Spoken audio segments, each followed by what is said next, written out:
Bonjour et bienvenue à ce premier jour d'immersion sur le féminin sauvage. Aujourd'hui, je vous propose qu'on fasse un bilan.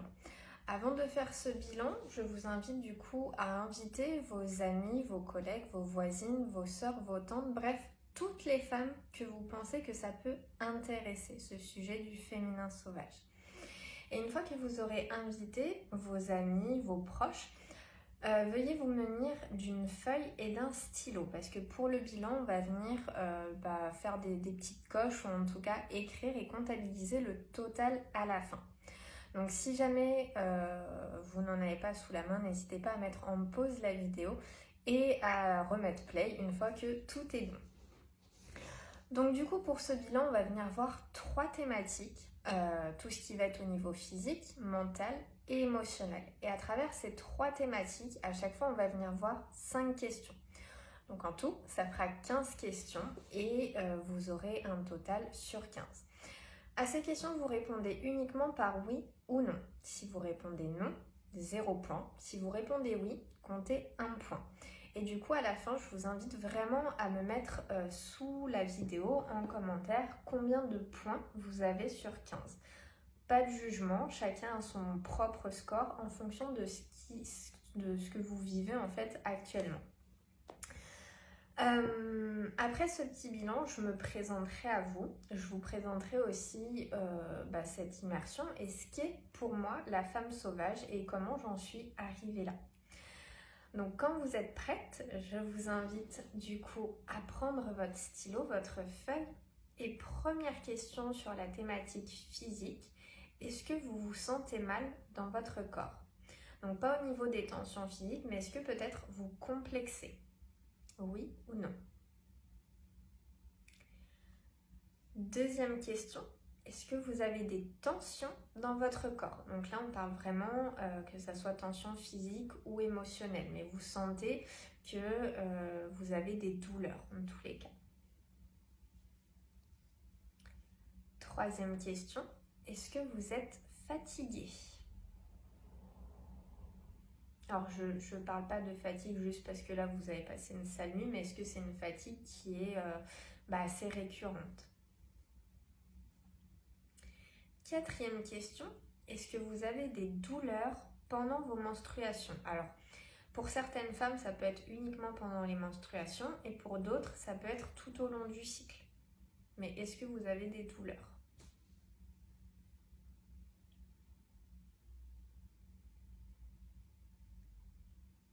Et la dernière question de la thématique physique, est-ce que vous ne faites aucune activité physique? Donc activité physique, on va parler de la marche, que ça soit le soir en rentrant ou le matin, ou pour aller au travail, ça peut être de faire du vélo, de faire du yoga ou de faire toute autre chose.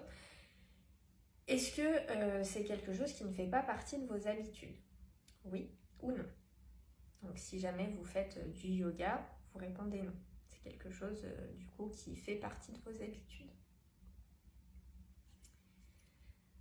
Donc là, ça fait 5 questions au niveau du physique. On va passer aux questions au niveau du mental. Donc la première, est-ce que vous vous comparez avec d'autres femmes? Ça peut être des femmes de votre entourage, ça peut être des femmes que vous ne connaissez pas du tout, mais que vous voyez dans les films, dans les séries, sur les réseaux sociaux. La deuxième question, est-ce que votre confiance en vous est timide? La troisième, est-ce que vous souffrez de charge ou de surcharge mentale? Vous savez, quand vous avez énormément de choses dans votre esprit et qui fait que après vous avez énormément de fatigue émotionnelle, mentale à cause de ça. La quatrième question, est-ce que vous manquez d'assurance en vous? Donc d'assurance, ça peut être le fait d'oser s'affirmer, de dire non aux autres et de se faire passer en priorité. Et la dernière question, est-ce que vous cherchez à être performante partout? Donc si vous avez des enfants, que ce soit auprès de vos enfants, est-ce que vous essayez d'être la maman au top? Est-ce que si vous êtes en couple, vous essayez d'être la petite femme au top? au niveau de vos amis, la super copine, au niveau de votre famille, la fille idéale. Bref, voilà. Est-ce que vous cherchez la performance? Et du coup, la dernière thématique, le niveau émotionnel. Alors, est-ce que vous vous dénigrez beaucoup? Que ça soit auprès des autres ou vous-même dans votre tête, hein, avec des petites phrases que dit le mental, je suis nul, je n'y arriverai pas, je ne vaux rien, tout ça.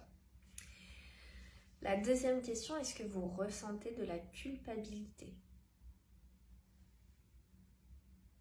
De ne pas faire assez, de ne pas être assez peut-être. La troisième question, est-ce que vous vous mettez beaucoup d'étiquettes? Ou est-ce que vous en avez beaucoup? Peut-être pas que vous vous mettez, mais que votre entourage place sur vous. Alors par étiquette, qu'est-ce que j'entends? On le retrouve notamment quand on est enfant. À l'école, les enseignants aiment bien un petit peu catégoriser les enfants. Là, on a la pipelette, là, le timide, là, celui qui chahute.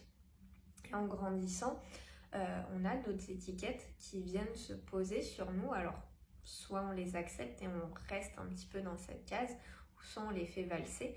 Mais ça peut être la rebelle, la fille trop sensible, celle qui vient tout le temps parler, ou celle qui aime bien faire la fête. Voilà. Est-ce que vous avez des étiquettes?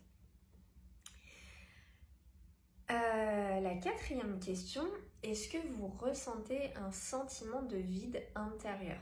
Donc peut-être que vous avez énormément de choses à faire dans votre vie, dans votre journée, mais que malgré tout, au fond de vous, vous ressentez ce sentiment de vide. Et la dernière question, est-ce que vous ressentez de l'anxiété? Alors ça peut être quelque chose de passager, ok, il y a un événement qui arrive et vous avez un stress qui arrive, mais moi là je parle vraiment d'anxiété assez chronique, assez récurrente. Est-ce que voilà, c'est quelque chose que vous ressentez au quotidien?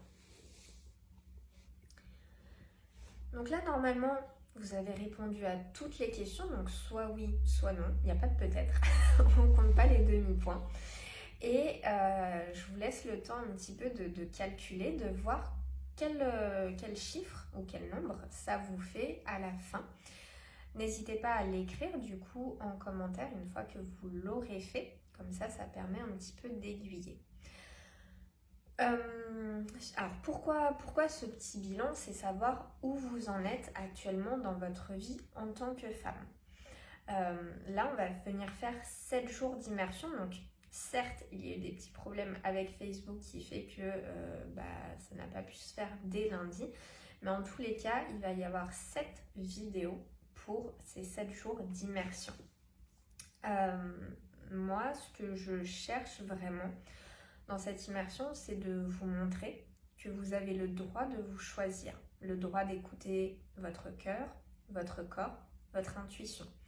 C'est quelque chose qui est important en tant que femme et qu'on a tendance à oublier.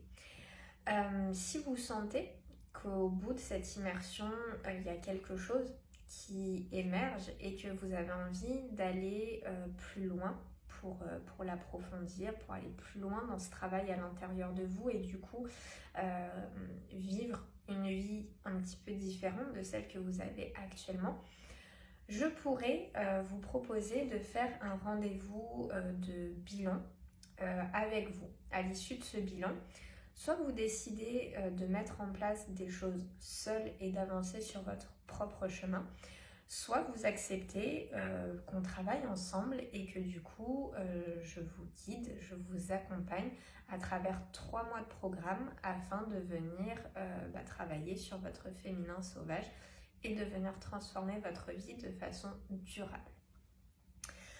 Voilà pour le petit bilan. Ensuite, comme je vous ai dit, je vais me présenter. Donc, pour ceux qui ne me connaissent pas encore, moi c'est Fanny. Parmi toutes mes étiquettes, du coup, j'ai celle de professeur de yoga, de sophrologue. Donc, j'enseigne du yin, du vinyasa, du tantra, du kundalini himalayen. Et en sophrologie, je vais être plus orientée pour tout ce qui va être confiance en soi et gestion du stress. J'ai 2 animaux, Plume et Relka, et vous avez sûrement dû voir ces commentaires dans le groupe. J'ai du coup mon mari Sacha. Voilà un petit peu pour mes étiquettes. Pourquoi moi je me suis tournée vers le féminin sauvage? Comment j'en suis arrivée là?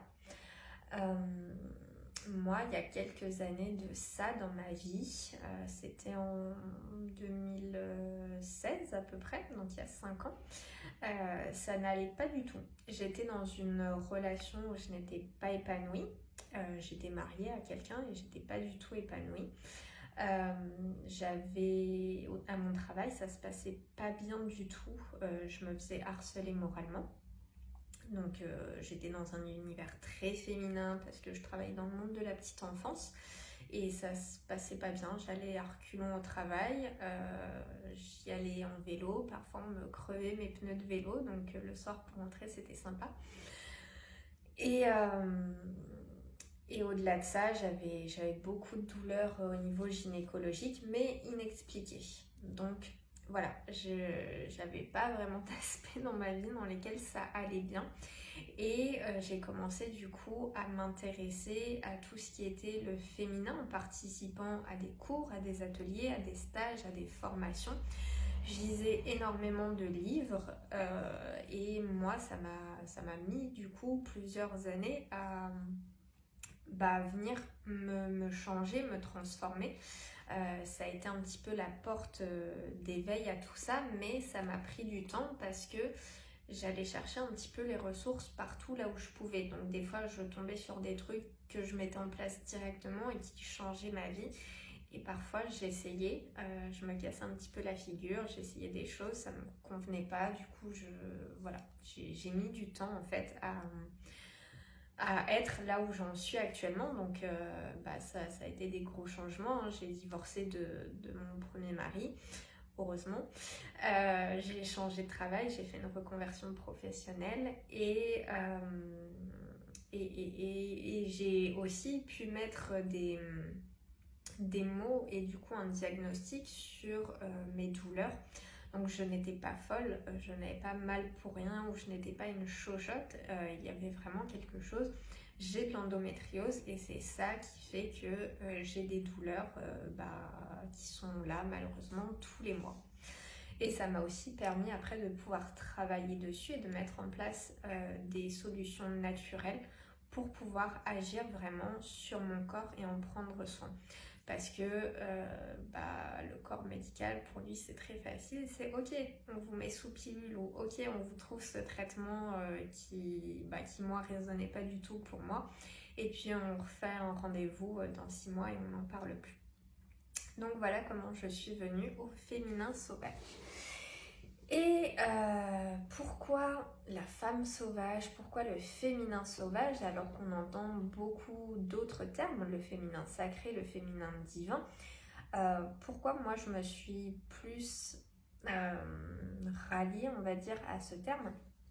Parce que pour moi la femme sauvage, c'est une femme qui n'a pas toutes les étiquettes dont je vous parlais tout à l'heure. Elle est libre, elle se sent puissante. Elle vient se nourrir de liberté, elle a conscience de son territoire, de son corps, qu'elle vient respecter et honorer. Elle est spontanée, connectée à ses instincts, son intuition, ses désirs, elle sait ce qu'elle veut. Ses sens sont aiguisés. Et c'est surtout que sauvage, pour moi, c'est pas ce qu'on pourrait entendre un petit peu de la mauvaise herbe si vous voulez, mais c'est vraiment l'état brut, quelque chose qui n'est pas transformé, pas modifié. Donc qu'est-ce que vous êtes à l'intérieur de vous sans tous les conditionnements de la société. Voilà, donc ça c'était pour le jour 1. J'espère que ça résonne pour vous, que vous ressentez au fond de vous un petit peu cet appel au féminin sauvage. Si c'est le cas, j'en suis vraiment très heureuse et on se retrouve du coup après pour la vidéo du jour 2. Donc je vous invite vraiment à partager le groupe à vos proches, aux femmes qui vous entourent, si vous sentez qu'elles en ont besoin, si vous les reconnaissez à travers mes mots. Et moi je vous dis à très vite pour le jour numéro 2.